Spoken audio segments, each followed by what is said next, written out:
Alléluia.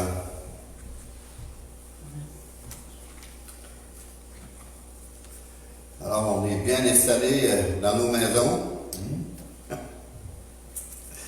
en grand nombre, je l'espère bien. On va aller dans la parole de Dieu ce matin, dans le livre des Actes des Apôtres, les actions des Apôtres, chapitre 10, Actes des Apôtres, chapitre 10. On va lire à partir du verset 38. Acte 10, verset 38. Je fais la lecture. Vous savez comment Dieu a oint du Saint-Esprit et de force Jésus de Nazareth, qui allait de lieu en lieu, faisant du bien et guérissait tous ceux qui étaient sous l'empire du diable, car Dieu était avec lui. Nous sommes témoins de tout ce qu'il a fait dans le pays des Juifs et à Jérusalem. Ils l'ont tué en le pendant au bois. Dieu l'a ressuscité le troisième jour et il a permis qu'il apparût, non à tout le peuple, mais aux témoins choisis d'avance par Dieu, à nous qui avons mangé et bu avec lui, après qu'il fut ressuscité des morts.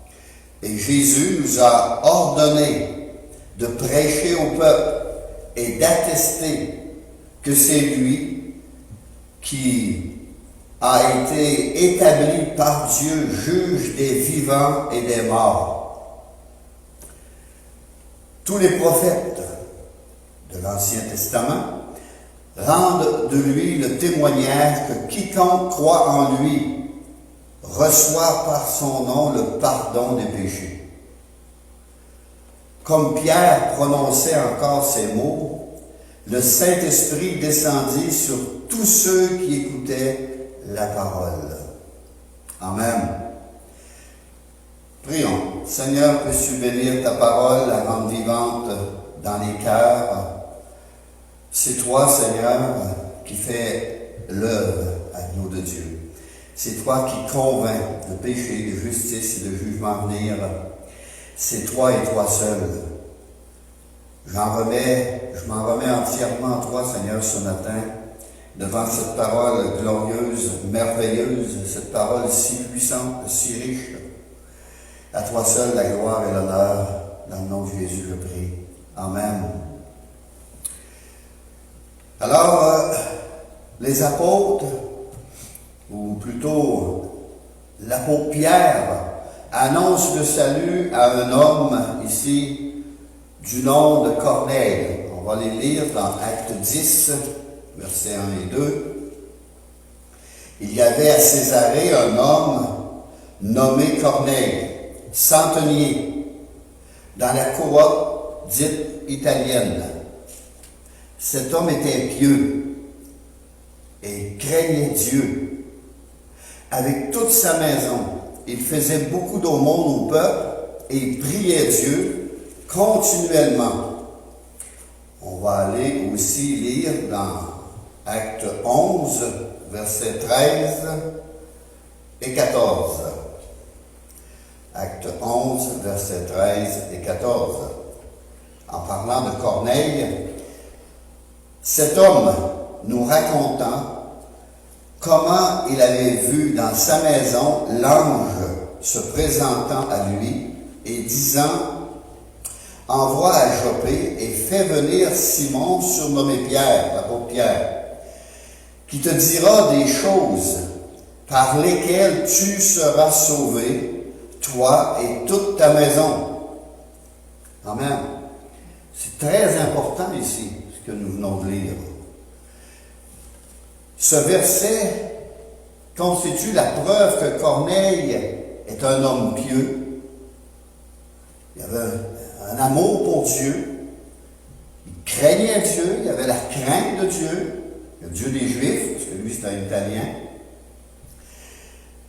et qui faisait beaucoup d'aumônes.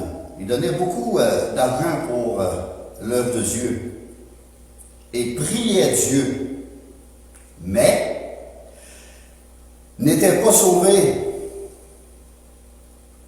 Ça nous étourdit presque les oreilles, mais c'est ce qu'on lit. N'était pas sauvé avant la venue de Pierre, parce que Pierre est venu apporter le message de Jésus-Christ. Le salut de nos âmes s'obtient, ou plus précisément s'acquiert uniquement par la foi au Seigneur Jésus-Christ. Cependant, quand Dieu voit un homme qui a vaincu, ou vécu plutôt, selon la lumière de l'Évangile, la lumière sur Dieu reçue concernant le Seigneur, Dieu veille à ce qu'il entende l'Évangile. C'est un peu comme un cheminement que Corneille a fait ici. Et la bonne nouvelle du salut par grâce est qu'il est aussi l'occasion d'être sauvé. Dans Actes 4.12, c'est encore l'apôtre Pierre qui parle ici, il n'y a de salut en aucun autre, car il n'y a sous le ciel aucun autre nom qui a été donné parmi les hommes par lequel nous devions être sauvés. Jésus est le seul qui peut pardonner les péchés et sauver notre âme. Il n'y en a pas d'autre. Dans Actes 10, 43, tous les prophètes rendent de lui le témoignage que quiconque croit en lui reçoit par son nom le pardon des péchés. Alors la confession, là, c'est à Jésus-Christ qu'il faut la faire. C'est lui. Puis encore une preuve, dans 1 Timothée, chapitre 2, verset 4, Dieu veut que tous les hommes soient sauvés. Il a voulu que Corneille soit sauvé, il veut que nous aussi nous soyons sauvés et parviennent à la connaissance de la vérité. On ne doit pas marcher dans l'erreur, dans le mensonge, mais dans la vérité. Et la parole de Dieu est la vérité. Au verset 5, car il y a un seul Dieu. Il n'y en a pas 10, il n'y en a pas 500. Il y a tant de religions dans le monde, mais il y a un seul Dieu. Et aussi un seul médiateur entre Dieu et les hommes, Jésus-Christ. Un seul médiateur, un entre-deux, un avocat. Il n'y en a juste un. Il y en a juste un qui a été cloué entre ciel et terre, c'est Jésus-Christ sur la croix, qui s'est donné lui-même en rançon pour tous. Il est venu accomplir ce que nous pouvions accomplir. Lui, il l'a accompli parfaitement. Et c'est la loi de Dieu. On ne pouvait pas, la loi a été donnée pour révéler le péché, pour révéler que l'homme était un pécheur qui avait hérité d'une nature pécheresse. L'homme a essayé de mettre ça en pratique. Il n'a pas été capable. Moïse nous avait dit d'ailleurs, vous ne serez jamais capable. L'homme, dans son orgueil, a dit oui, on va être capable. Mais ils n'ont pas réussi. Alors Dieu est venu en son Fils et il a accompli toute cette loi à notre place. Alors c'est pour ça qu'on peut être sauvé par Jésus-Christ. C'est lui qui l'a accompli à ma place. Il a payé le prix à ma place. Et on va voir tout cela ce matin en continuant à lire. Alors nous ne pouvons nous approcher de Dieu que par Jésus-Christ. Puis encore un autre verset dans Hébreux 7, 25. C'est aussi pour cela qu'il peut sauver parfaitement ceux qui s'approchent de Dieu par lui, Jésus-Christ, étant toujours vivant pour intercéder en leur faveur. Jésus est vivant, il est ressuscité. Ça fait quelques fois que nous lisons dans la parole de Dieu. Il est vivant, il est ressuscité. Jésus-Christ est notre seul médiateur et notre seul intercesseur. Toute autre tentative est vaine. Ni les anges, ni les saints décédés, ni Marie, ni les apôtres, ni parents et amis décédés, ceux qui sont morts, ne peuvent être des médiateurs ou des intercesseurs. La Bible est très claire là-dessus. Aucun. Jésus-Christ est le seul et tout le reste est anti-biblique. C'est contre la parole de Dieu. Je n'ai pas le temps ce matin, mais j'aurais pu vous sortir des dizaines de versets qui défendent ces choses-là. Mais tout le monde peut se procurer une Bible puis la lire. Procurez-vous une Bible, puis lisez-la. Puis vous allez voir que ce qu'on dit ici, c'est vrai. Examinons l'accueil que Corneille avait réservé à Pierre. Pierre fut reçu chez Corneille chaleureusement. Chapitre 10, verset 24.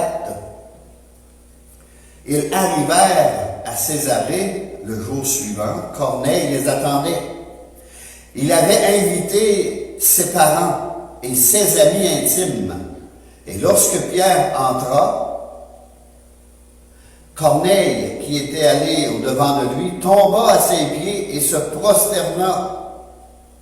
Mais Pierre le releva en disant, « Lève-toi, moi aussi je suis un homme. » Pierre n'était pas Dieu. Il n'était pas un médiateur non plus. Il était Pierre, l'apôtre Pierre, simplement. Quelqu'un qui annonçait l'Évangile, quelqu'un qui prêchait le salut en Jésus-Christ. Pierre refusa une telle adoration. Et c'est triste de voir les successeurs qui s'autoproclament, descendants de l'apôtre Pierre, qui n'imitent pas son humilité en défendant à quiconque de s'agenouiller devant eux. Parce que si je relis encore le verset 26, mais Pierre le releva en disant, « Lève-toi, moi aussi je suis un homme. » Et si on va lire au verset 33, « Aussitôt, j'ai envoyé vers toi, et tu as bien fait de venir. Maintenant donc, nous sommes tous devant Dieu pour entendre tout ce que le Seigneur t'a ordonné de nous dire. » Tout ce que le Seigneur t'a ordonné de nous dire à Corneille, à ses amis intimes et à ses parents, sa famille. Maintenant donc, nous sommes tous prêts à entendre. Un esprit aussi ouvert et réceptif peut être certain de recevoir une instruction de la part de Dieu. Dieu avait préparé Pierre, mais il avait aussi préparé Corneille à cette rencontre. Les deux hommes avaient prié Dieu. Et la source de bénédiction commence, ou va commencer des deux côtés, dans la prière secrète. Qu'ils sont beaux les pieds de ceux qui annoncent de bonnes nouvelles, la bonne nouvelle du salut par grâce. Un salut par grâce, c'est un salut qu'on ne peut pas acheter. C'est quelque chose qui est immérité. C'est un cadeau qui nous est fait. Je ne sais pas pourquoi quand ils étaient petits, ça n'a pas été enseigné de cette façon-là. Pourtant, c'est les mêmes Bibles. Les mêmes Bibles. Pierre n'a jamais prêché devant, on pourrait dire, un auditoire plus intéressé que celui-là. Ce n'est pas le nombre, mais la qualité.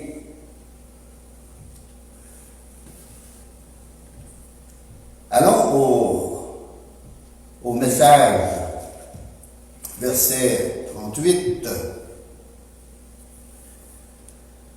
Vous savez comment Dieu a oint. Vous savez comment Dieu a oint du Saint-Esprit et de force Jésus de Nazareth, qui allait de lieu en lieu, faisant du bien, guérissait tous ceux qui étaient sous l'empire du diable. Il y en a qui pensent que le diable n'existe pas. Bon, aujourd'hui, il y a des églises de Satan, il y a des adorateurs de Satan qui se proclament haut et fort. Les gouvernements approuvent. Ils approuvent en France, ils sont en train d'approuver ici, dans le Québec. Mais c'est condamné dans la Bible. Ici, Jésus le oint. Jésus a été oint. Dieu a oint du Saint-Esprit et de force Jésus de Nazareth.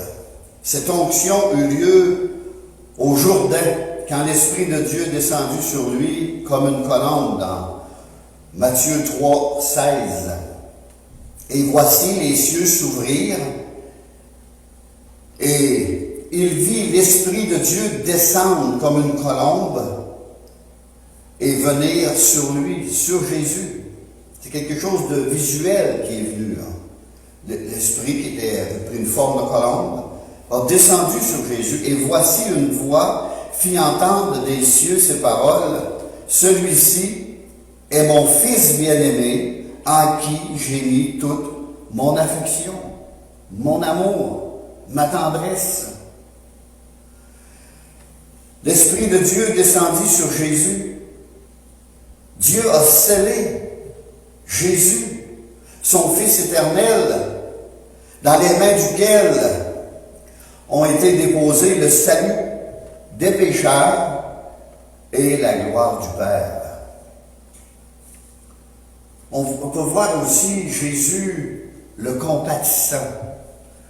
Au verset 38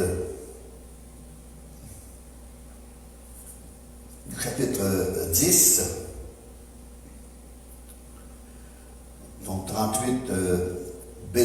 Jésus qui allait de lieu en lieu faisant du bien. Jésus faisant du bien continuellement, on peut aller lire même dans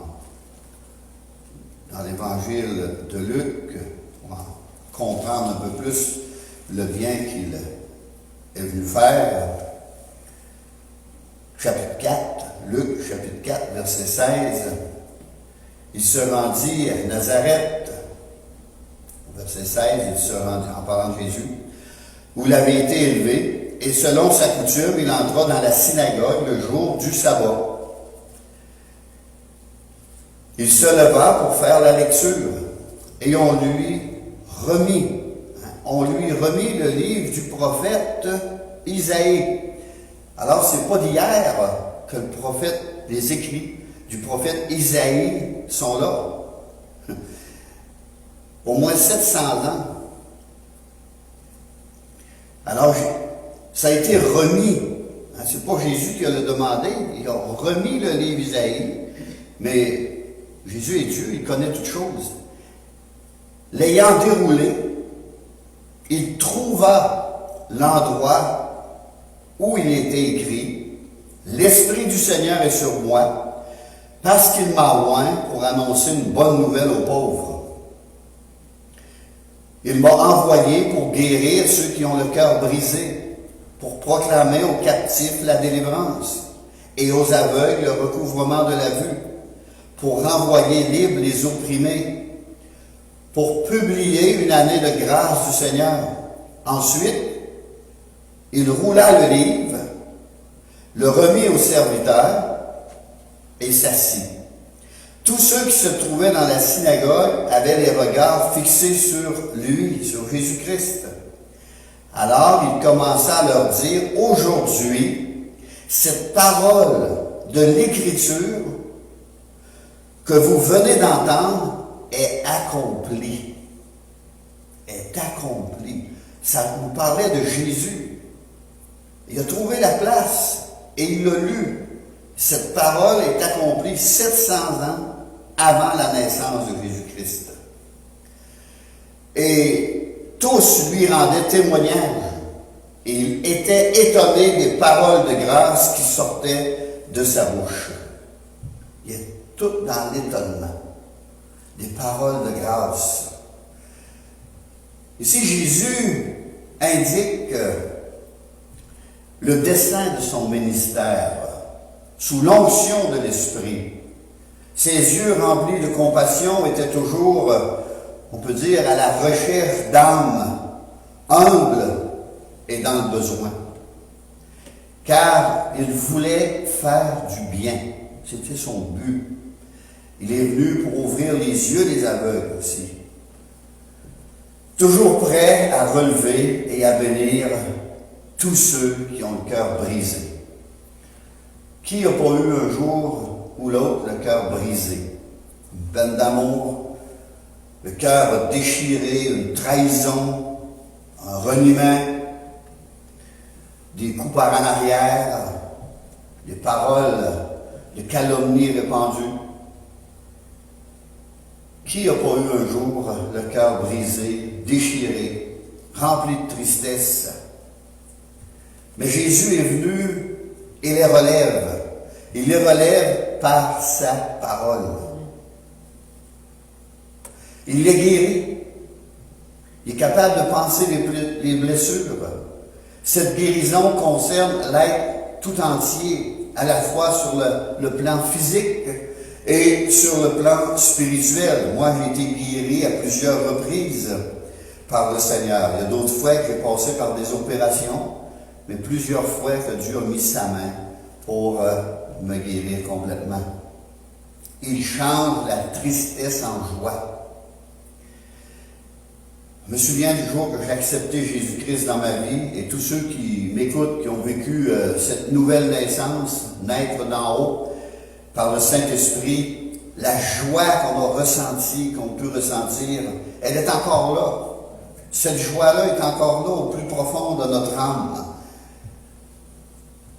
Alors, il est venu apporter une joie. Jésus est celui qui ouvre les yeux spirituels de ceux qui sont aveugles, aveuglés par le monde, aveuglés par Satan, on vient de le lire.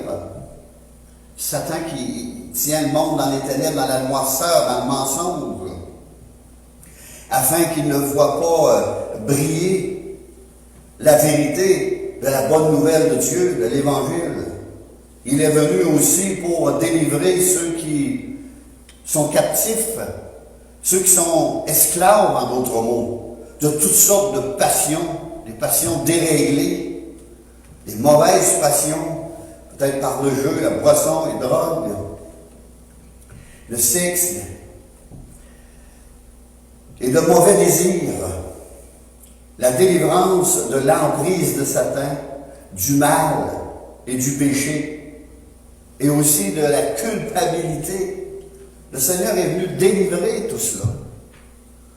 Il est venu pour nous rendre libres, réellement libres, nous dit la parole de Dieu. Et moi, merci Seigneur, parce qu'avant de le connaître, j'ai fait des bêtises, toutes sortes de folies, même un coup éloigné de lui. Mais le Seigneur a su me libérer de cela et enlever les culpabilités.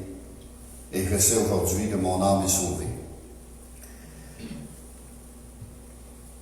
Dans Acte 26, verset 18, « Afin que tu leur ouvres les yeux, écoutez bien, pour qu'ils passent des ténèbres à la lumière, de la puissance de Satan à Dieu. » Aujourd'hui, il faut faire attention, il ne faut pas trop nommer ça, le diable et Satan, c'est pas accepté. C'est plus accepté de nos jours, ça. L'enfer non plus, il ne faut pas parler de ça. Là. Pourtant, Jésus en parlait ouvertement. Et la Bible en parle ouvertement. Afin que tu leur ouvres les yeux pour qu'ils passent des ténèbres à la lumière, de la puissance de Satan à la puissance de Dieu, pour qu'ils reçoivent par la foi en moi, en Jésus-Christ, le pardon des péchés et l'héritage avec les sanctifiés. L'héritage, c'est la vie éternelle, c'est la vie après la mort, la vie dans la présence de Dieu. C'est le ciel, en d'autres mots. 1 Jean 3,6 « Quiconque demeure en lui ne pratique pas le péché. » Ne pratique pas le péché. Il n'aime pas vivre dans le péché. Le péché, c'est ce qui est mal aux yeux de Dieu. Je peux peut-être vous donner un petit exemple. On va prendre la brebis, puis on va prendre un porc. Un pourceau, tout le monde connaît ça, un pourceau. Une brebis, ça peut arriver que sur son chemin, elle voit de la boue, et sans trop prendre garde, peut tomber dans la boue. Mais vu que ce n'est pas son élément naturel, elle va tout faire pour se sortir de cette boue. Parce qu'elle n'est pas à l'aise dans ça, elle n'est pas bien. C'est comme l'enfant de Dieu, il peut marcher, tomber dans le péché, mais il n'est pas bien, il va tout faire pour s'en sortir, il va se repentir, il va crier à Dieu, sors-moi de là, Seigneur, je ne suis pas bien. Mais aussi le porc. Le porc, lui, il s'en va, puis s'il voit de la boue, il court pour se jeter dans la boue. Il en mange, il se roule dedans, il est bien, c'est son élément naturel. Il aime la boue. Ça, c'est l'homme sans Dieu, ça. L'homme irrégénéré. L'homme qui pêche sans avoir de conscience même. Alors, il y a toute une différence entre la brebis et le porc. J'espère que vous n'êtes pas des porcs, là, mais je vous souhaite d'être des brebis. De ne pas vous plaire dans le péché. Si vous voulez un exemple plus profond, s'il y en a un qui réussit à coucher avec la femme de son chum, puis il se tape dans les mains, puis il est tout content, puis il applaudit, ça peut arriver que c'est le porc. Parce que c'est pas normal. Ça s'appelle ça un péché. Ça. Mais il y en a qui s'en réjouissent, puis il y en a qui sont contents, puis il y en a qui sont fiers, puis ils le racontent à tout le monde.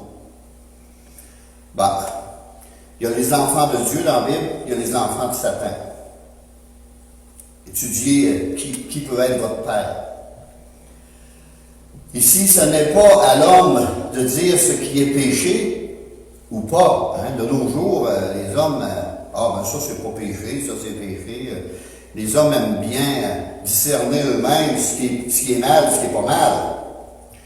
C'est pas aux hommes à le faire, c'est à Dieu. Et Dieu le fait au travers de sa parole. C'est pas l'homme qui pardonne les péchés des hommes. C'est Dieu. C'est Dieu qui pardonne. Jésus-Christ a reçu le pouvoir de pardonner les péchés des hommes. Nous venons de lire pour qu'ils reçoivent, par la foi en moi le pardon des péchés. Celui qui pratique le péché est du diable. Car le diable pêche dès le commencement. Pas moi qui le dis, c'est l'apôtre Jean.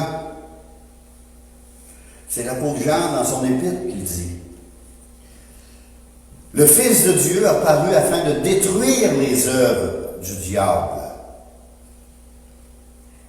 Quiconque est né de Dieu, la nouvelle naissance, naître d'en haut, être régénéré en dedans, avoir la nature de Dieu, avoir le Saint-Esprit de Dieu dans sa vie. C'est ça, la nouvelle naissance. Ne pratique pas le péché, parce que la semence de Dieu demeure en lui. La semence de Dieu, c'est sa parole. Et c'est l'Esprit qui rend cette parole vivante. Alors, parce que la semence de Dieu demeure en lui, et il ne peut pécher, vivre continuellement dans le péché, comme la brebis. Pourquoi? Parce qu'il est né de Dieu. Il est né de Dieu. Allons dans 1 Jean, chapitre 3, verset 8. Celui qui pêche est du diable, car le diable pêche dès le commencement.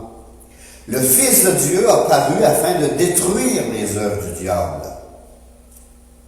Quiconque est né de Dieu ne pratique pas le péché, car la semence de Dieu demeure en lui et il ne peut pécher parce qu'il est né de Dieu. Verset 10. C'est par là que se font reconnaître les enfants de Dieu et les enfants du diable.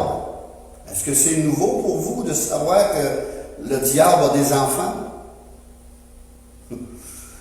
Quiconque ne pratique pas la justice de Dieu n'est pas de Dieu. Non plus que celui qui n'aime pas son frère, celui qui vit dans la haine, dans l'amertume, dans la haine, dans la rancœur, contre un frère, une sœur. Ça a l'air que c'est pas de Dieu. C'est ce que la Bible m'enseigne. Si je retourne 10. Et je relis le verset 38 et 39. Vous savez comment Dieu a oint du Saint-Esprit et de force Jésus de Nazareth, qui allait de lieu en lieu en faisant du bien et guérissait tous ceux qui étaient sous l'empire du diable, car Dieu était avec lui. Nous sommes témoins de tout ce qu'il a fait dans le pays. Nous sommes témoins.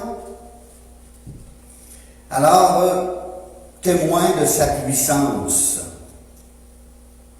Les apôtres étaient témoins de sa puissance. Ce matin, je prêche le message des apôtres. Les apôtres prêchaient le même message.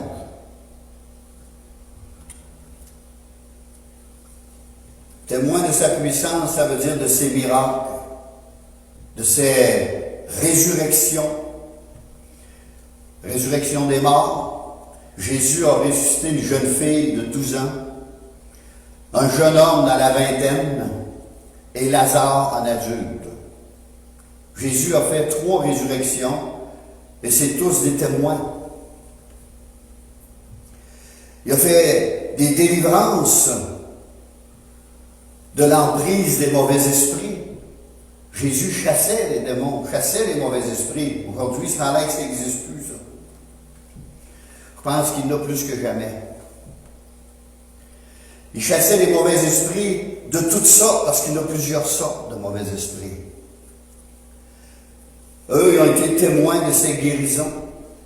Les aveugles voyaient, les boiteux marchaient, les sourds entendaient, les muets parlaient. Aucune maladie ne lui résistait, nous dit la parole de Dieu. Aucune maladie. Mais ils l'ont tué en le pendant au bois. Ils l'ont tué, ça l'ont débarrassé. Hein?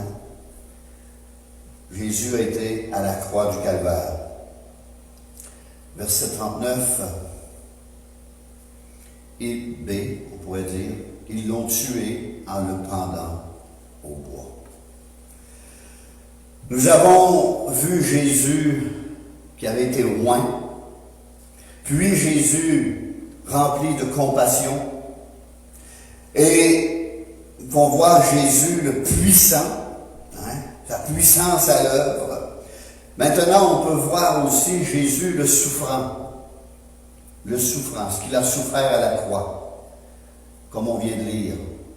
Ils l'ont tué en le pendant au bois. Qui a tué Jésus? La religion. La religion du temps. Les grands prêtres du temps. Sacrificateurs du temps. Le Saint-Drin. 71 personnes qui étaient là pour mettre la loi en pratique et juger des cas. Là, ils étaient gouvernés par les Romains aussi, mais il y avait le Saint-Drin. Et ces gens-là ont décidé de se débarrasser de Jésus à un moment donné. Là. Ça n'a pas changé beaucoup, mes amis. L'histoire n'a pas changé, elle se répète continuellement. Les religions ne prêchent pas Jésus-Christ. Là. Ils prêchent leur religion. Ils ne prêchent pas Jésus-Christ. Puis s'ils prêchent, ben, ils renient ce qui en fait la force, comme c'est écrit dans la Bible. Dans Marc 15, verset 1, après avoir lié Jésus, ils l'emmenèrent et le livrèrent à Pilate. Et au verset 3, les principaux sacrificateurs portaient contre lui plusieurs accusations fausses, bien entendu. Il avait même payé des faux témoins. Je ne sais pas si ça se fait encore, ça. Il y avait juste qu'à payer des personnes pour aller mentir. Ils ont réclamé la libération de Barnabas, un meurtrier, un assassin. Il avait fait des émeutes.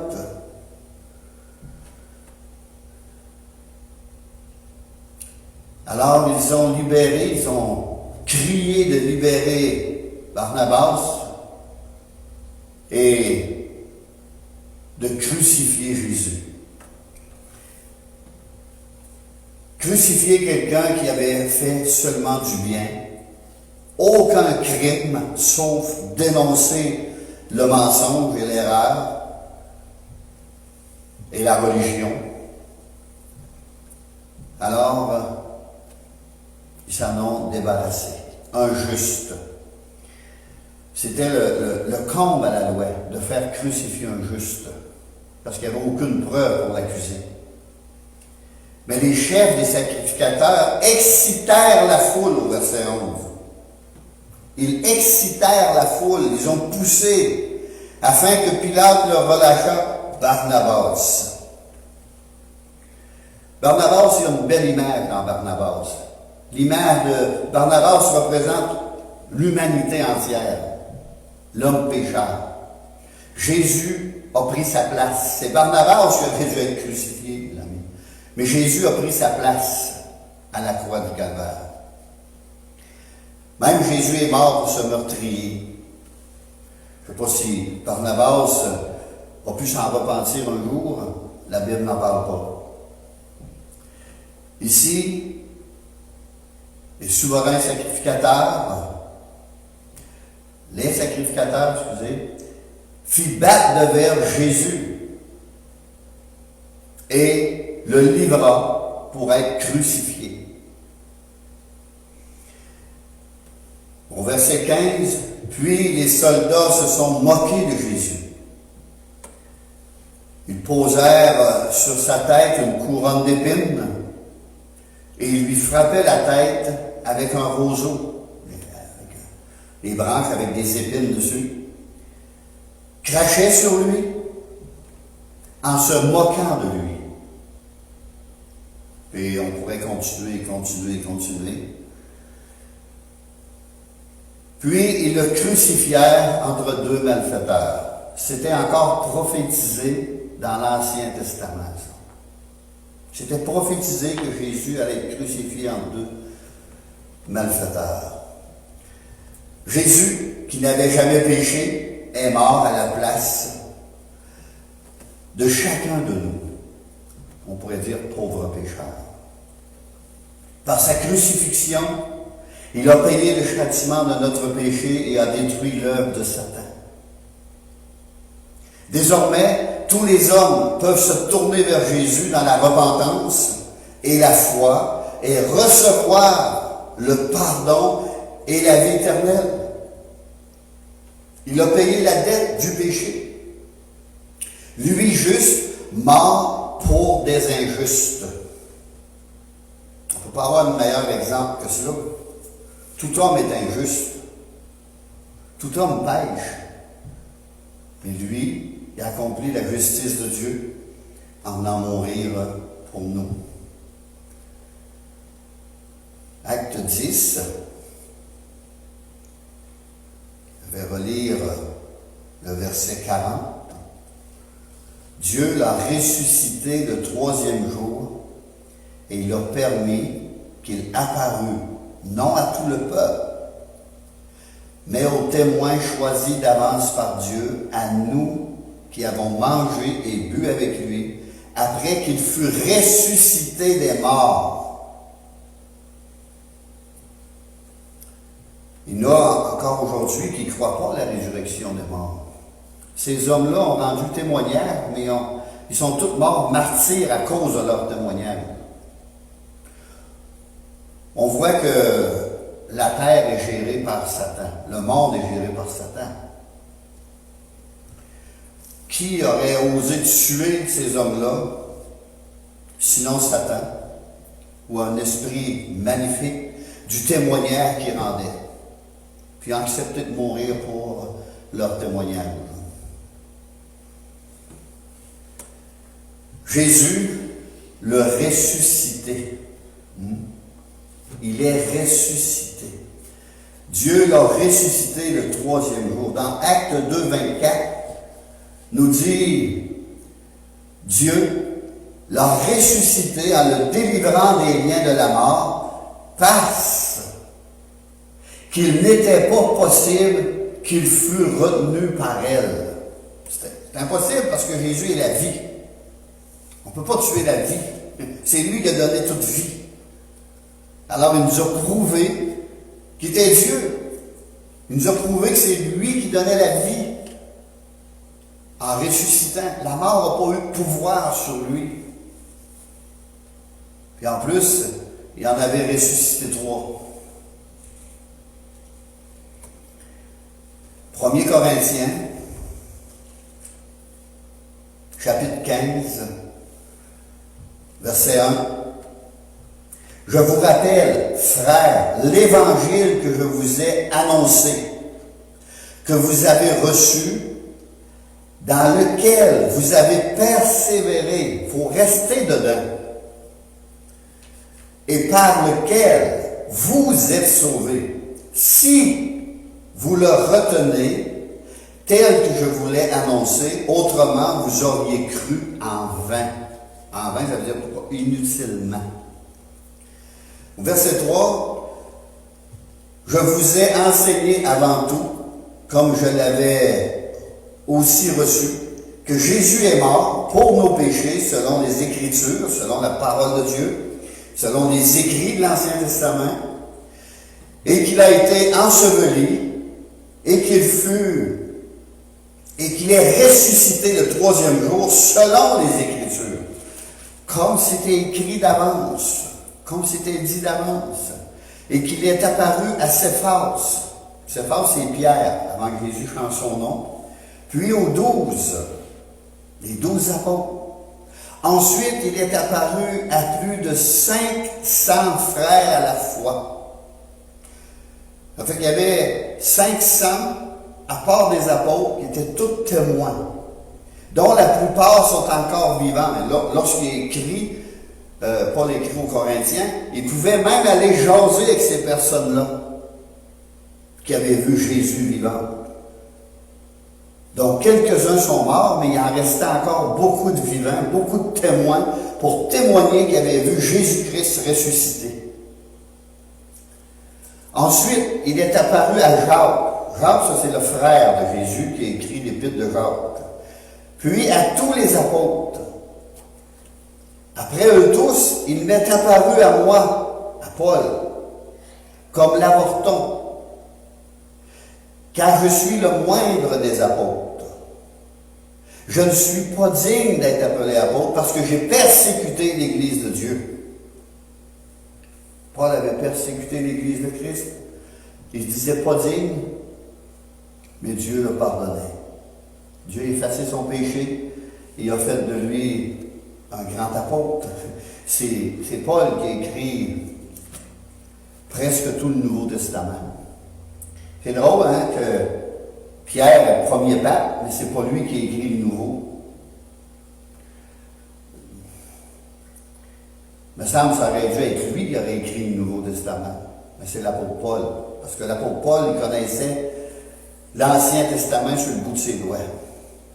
Puis quand il allait témoigner dans les synagogues, il ouvrait les livres des prophètes, des écrits de Moïse, puis il prouvait que Jésus était vraiment le Messie attendu. Il le montrait dans la Bible, avec tous les versets et les références. Regardez ce que dit est là, c'est écrit, c'est vrai.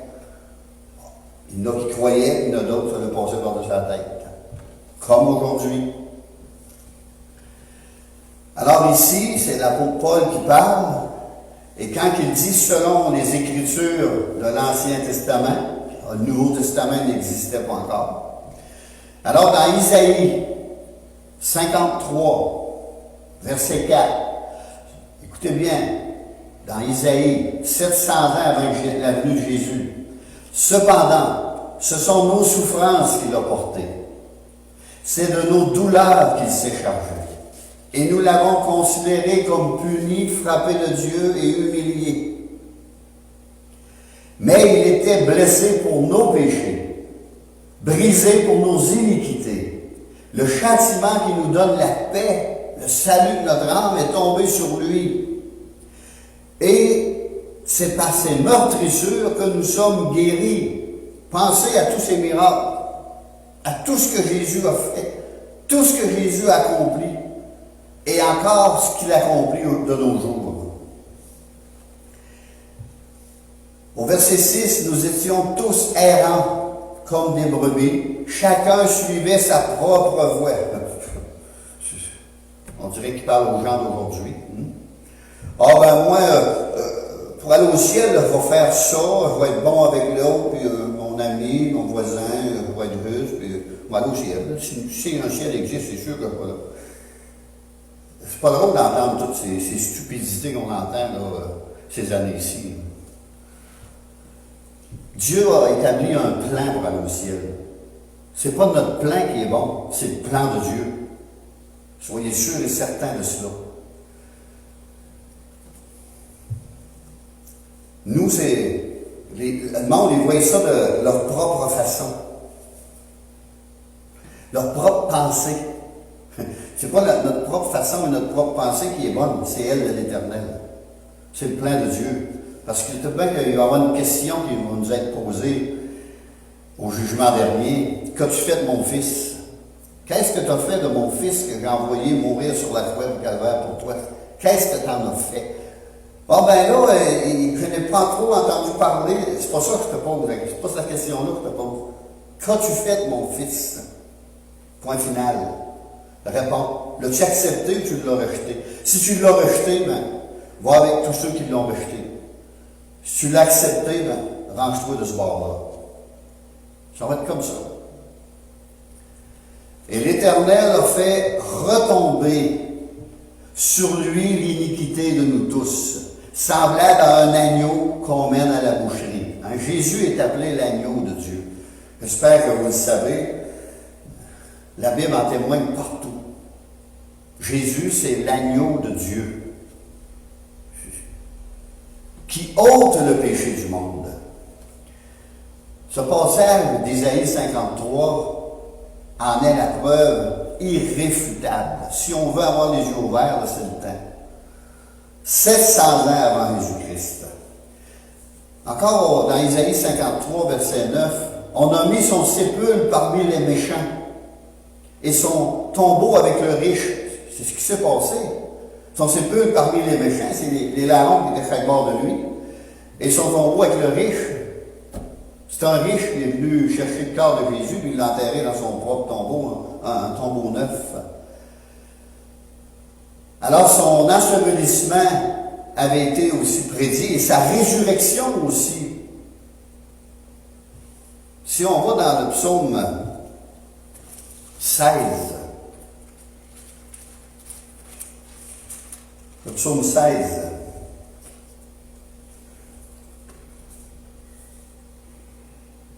verset 9, je ne peux pas tout lire parce que le psaume raconte tout sur Jésus-Christ. Aussi, mon cœur est dans la joie, mon esprit dans l'allégresse, et mon corps repose en sécurité, car tu ne livres pas mon âme au séjour des morts, et tu ne permettras pas que ton bien-aimé, Jésus est appelé le bien-aimé de Dieu, voie la corruption. Tu ne permettras pas que ton bien-aimé voie la corruption. Tu me feras connaître les sentiers de la vie. Il y a d'abondantes joies devant ta face, des délices éternelles à ta droite. Jésus, il a toujours dit, après sa résurrection, son ascension, qu'il s'en allait à la droite de Dieu. Jésus est appelé partout dans l'Ancien Testament, dans le Nouveau Testament, la droite de Dieu. Si on veut lire entre les lignes, on va comprendre, mais si on ne veut pas comprendre, on ne comprendra rien. Il faut vouloir aussi. Autrement dit, Christ ressuscitera d'entre les morts. C'était prophétisé, il y a beaucoup d'autres prophéties par rapport à ça, vous en lirez une, mais il y en a des dizaines. Pierre continue et dit dans Acte 10, 42, « Et Jésus nous a ordonné de prêcher au peuple et d'attester que c'est lui qui a été établi par Dieu, juge des vivants et des morts. » C'est Jésus-Christ qui va être votre juge. Tout jugement a été remis au Fils, parce qu'il est le Fils de l'homme. Dans Jean 5, Jean 5.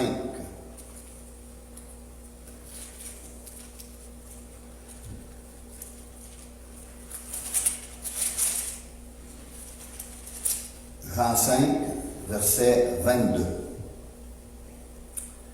L'évangile de Jean, pas les épîtres, l'évangile de Jean, chapitre 5, verset 22.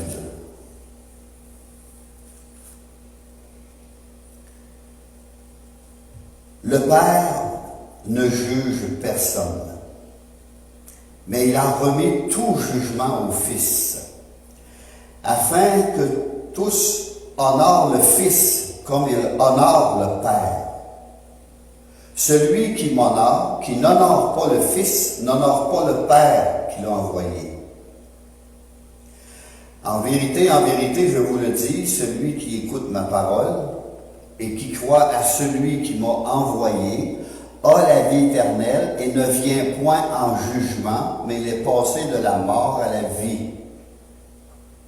En vérité, je vous le dis, l'heure vient, et elle est déjà venue, où les morts entendront la voix du Fils de Dieu, et ceux qui l'auront entendu vivront.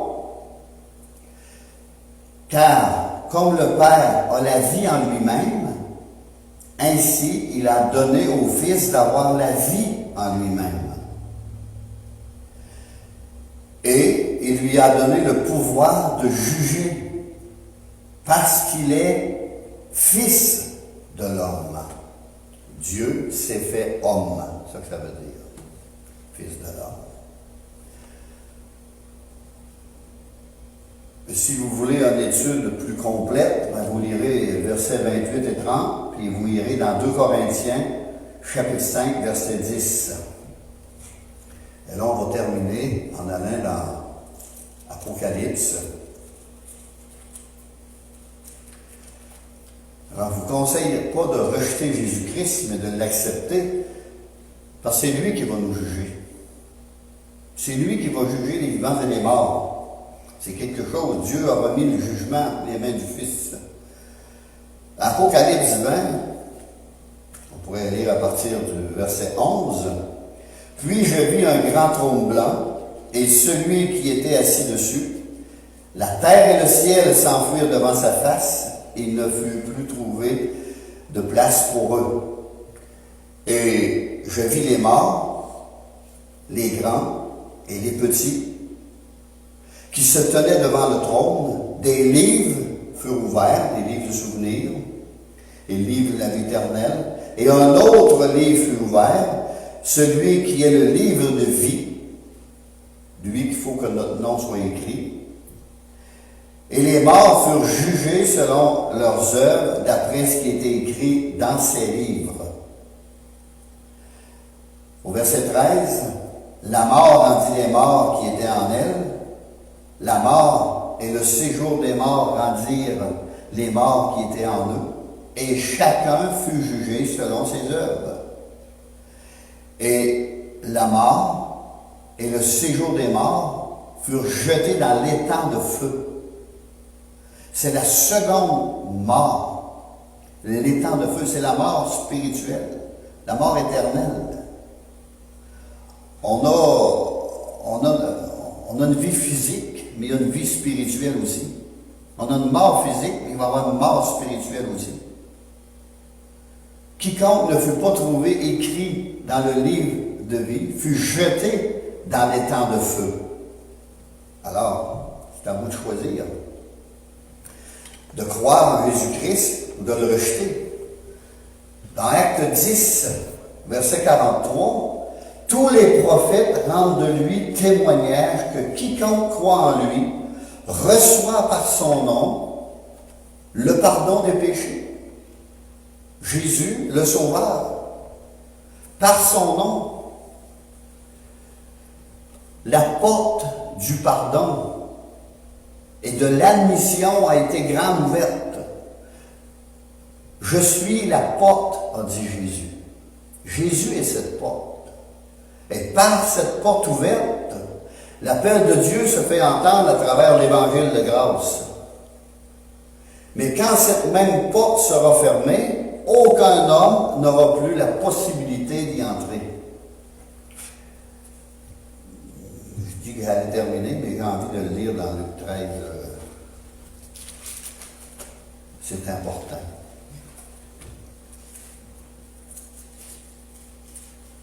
Luc 13, verset 23. Quiconque, Luc 13, 23, quelqu'un lui dit, Seigneur, écoutez bien, n'y a-t-il que peu de gens qui soient sauvés? La question aurait été posée. N'y a-t-il que peu de gens qui soient sauvés? Et Jésus leur répondit, efforcez-vous d'entrer par la porte étroite. Car je vous le dis, beaucoup chercheront à entrer et ne le pourront pas. Quand le maître de la maison se sera levé et aura fermé la porte, et que vous, étant dehors, vous commencerez à frapper à la porte en disant, Seigneur, Seigneur, ouvre-nous. Il vous répondra, je ne sais d'où vous êtes. Je ne sais d'où vous êtes. Ça veut dire, je ne vous connais même pas. Je ne connais pas. Là, est encore ouverte la porte aujourd'hui. Là. Grande ouverte. Mais un jour, elle va être fermée, comme celle du déluge. À Noé, c'est Dieu qui a fermé la porte. Mais là, elle est encore ouverte. Mais au jour de Noé, il y en a juste 8 qui ont été sauvés. C'est pas beaucoup. Acte 11, 14. Fais venir Pierre, qui te dira des choses par lesquelles tu seras sauvé, toi et toute ta famille. Et le message n'a pas changé. C'est encore le même. Il ne suffit pas de croire en Dieu, de donner de l'aumône, d'avoir la crainte. Non, c'était passé. Il faut accepter Jésus-Christ, le sacrifice de Dieu. Dieu a passé par le Fils pour venir à nous, et nous, il faut passer par le Fils pour aller à Dieu. C'est aussi simple que ça. La parole de Dieu ne change pas, mais les religions changent. Elles suivent les modes, elles suivent les pensées humaines. Si vous voulez savoir si votre religion est bonne, comparez-la avec la parole de Dieu. Comparez-la avec les actes des apôtres, essayez de la trouver. Si vous n'êtes pas capable de trouver votre religion dans la parole de Dieu, même la religion catholique se dit basée sur les Saintes Écritures. On a toujours dit ça. On croit la Bible et on est fondé sur les Saintes Écritures. Alors, je veux ça l'ouvrir et vérifier. C'est ça que mon père a fait, il y a 50 ans. Jusque ça, en 67. Puis il est sorti à la course, je ne sais pas pourquoi. Là, mais... Alors, si vous lisez la Bible, puis vous ne trouvez pas votre religion dedans, vous avez un sérieux problème. Puis votre religion aussi a un sérieux problème. Puis ceux qui vous l'ont enseigné aussi ont un sérieux problème. Mon père, ce qu'il a trouvé le plus dur quand il a essayé de découvrir sa religion dans la Bible, c'est qu'il a lu le contraire tout le temps. Alors, il s'est posé une question, est-ce que je dois croire à la Bible ou croire à ma religion? Est-ce que je dois rejeter la parole de Dieu ou croire à ma religion? Il a décidé de rejeter sa religion et de croire à la Bible. Puis il est mort dans la foi. Lisez la Bible pour voir si vous êtes dans la vérité ou dans l'erreur. Et surtout le Nouveau Testament. Parce que l'Ancien Testament, il est bon, il est vrai, c'est tout vrai ce qu'il y a décrit dedans, mais il n'est plus applicable. C'est le Nouveau Testament, c'est toujours le dernier testament qu'on fait, même dans la vie, qui est applicable. Alors le salut par grâce, dans le Nouveau Testament, offert et accompli par Jésus-Christ, le prix a été payé. Maintenant, c'est gratuit. On a juste à l'accepter. Alors, venez à moi, dit Jésus, c'est gratuit. Ne rejetez pas son invitation, c'est votre salut et votre éternité qui est en vous. Dans Hébreux 3,7 nous dit, aujourd'hui, si vous entendez sa voix, n'endurcissez pas vos cœurs. N'endurcissez pas vos cœurs, mais acceptez la parole de Dieu, acceptez le salut par grâce en Jésus-Christ. On va prier. Seigneur Jésus, je viens à toi aujourd'hui même, reconnaissant que je suis un pécheur, et je te demande pardon de mes péchés commis. Car maintenant, je sais que toi seul peux me sauver et me conduire à la vie éternelle. Merci de ton sacrifice à la croix pour moi. Je remets ma vie entre tes mains et je veux que ton Saint-Esprit en moi apporte la lumière afin de comprendre ta sainte parole. Merci Jésus. Et je veux marcher aussi dans la vérité. Amen. Amen. Alors que Dieu vous bénisse.